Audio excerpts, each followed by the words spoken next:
Straight first to our headlines today, exclusive. Well, the US has said for the first time that BJP's prime ministerial candidate Narendra Modi is welcome to America. Speaking exclusively to headlines today, the US Assistant Secretary of State has said that any democratically elected leader will be welcome partner for relationship.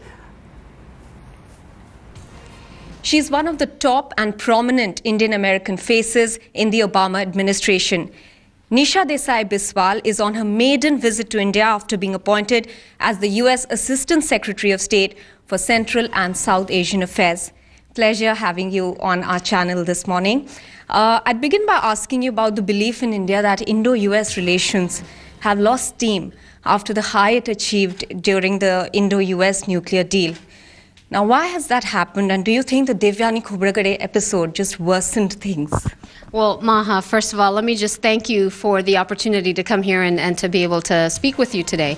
I am so pleased to have the opportunity to come here in Delhi because, frankly, I think that the relationship between the United States and India is so deeply valued by both of our countries. And there is so much opportunity to continue to grow and expand that relationship that this has been an important opportunity for me to see some of those areas. And in fact, I would say that as I was in Bangalore just 2 days ago and meeting with young entrepreneurs, meeting with the GE research facility, which is just an incredibly impressive facility, one of the largest in the world for GE, and I had the opportunity to visit ISRO and look at the important work that we're doing between NASA and ISRO, the space collaboration that is yielding tremendous benefits, not only for the people of India, for the people of the United States, but frankly creating global goods for the planet as we look at joint technology that is providing satellite imagery on climate change, mapping, soils and weather. I think the possibilities in this relationship are just phenomenal. And I would say rather than a plateau, I see new frontiers that are unfolding in the relationship, and that's very exciting. But do you think the Devyani Khobragade episode could have been avoided, and does the US look at it perhaps in hindsight as a diplomatic goof-up?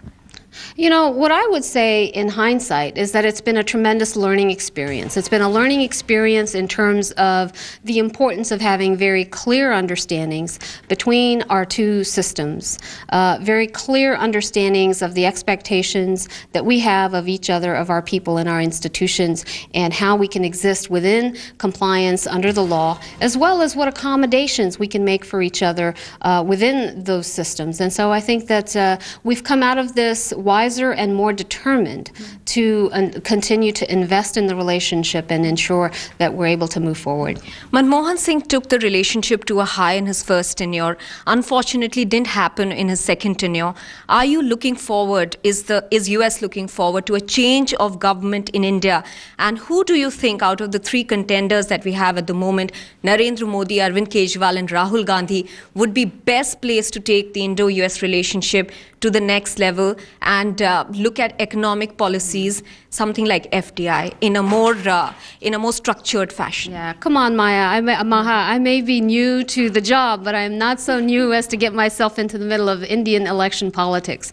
I will say that as a student of politics in my own country, that I just am deeply fascinated by the Indian system and the amazing spectacle of Indian elections that are some of the most spectacular elections in the world. I do think that the relationship between the United States and India is one that is valued across the political spectrum in this country and in my country. And so no matter what the outcome, I know that we will continue to see a strong growth and expansion in Indo-US ties.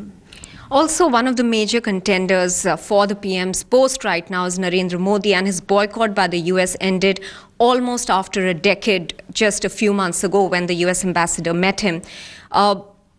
If indeed he does become the prime minister as he is hoping and pushing towards, will US be obliged to give him a visa then, because he has been denied that in the past?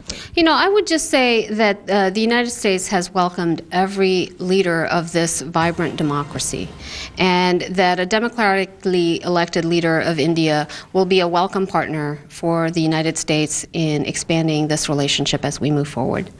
Welcome partner means welcome to the US as well? Certainly. Also, what has changed over the last 10 years? Has his human rights records been put on the back burner because he's had a great political rise in India? No, listen, what I would just say to you is, first of all, that visa issues are handled on a case-by-case basis, and determinations are made based on the facts of the day and are reviewed at the time that a request is made. We engage with India across a very broad spectrum of issues, many, many, many areas of convergence, but also areas where we may have different perspectives and different opinions. But the beauty of this relationship of two strong democratic societies is that we can have frank, mature conversations. We have every hope that India will continue to go down the path of a tolerant, moderate, secular society that stands as a beacon around the world, and we know that that will continue to be the case through successive administrations. Many thanks, Nisha, for speaking with Headlines Today. Thank you. With camera person Ashok Bhanot, this is Maha Siddiqui in Delhi for Headlines Today. And for more on this, we are now joined by my colleague Maha Siddiqui. Also, our Strategic Affairs Editor Gaurav Sawant is joining me here in the studio. Maha, to you first. Significant statement there that has come from the US envoy, really. And in a sense, we are seeing incremental warmth. First, we saw Nancy Powell visiting Narendra Modi in Gujarat. And of course, now a US official saying that Mr. Modi is welcome to the US. And this is very important, Ruchika, because she represents the State Department, which is the department responsible for giving visas to people who apply for it. She is the US Assistant Secretary of State for South and Central Asia, and she has not minced any words when she said that US will be willing to open to engage with anyone who's democratically elected. Now, it is an irony that Narendra Modi was democratically elected as a chief minister also of Gujarat. However, this time they are making that distinction, saying that if he is elected prime minister of the country, then there is no reason why the US will not engage with him. And when I asked him specifically, does that mean that he will be welcome to the US, which means granting of visa? She said, yes, certainly. So it clearly shows that the US is open to granting a visa to Narendra Modi if he is elected Prime Minister of the country, something that so far has not been clearly stated by the US. Remember, even when Ambassador Paul met Narendra Modi, all they said is that they are engaging with leaders across the political spectrum and said nothing specific on the visa issue.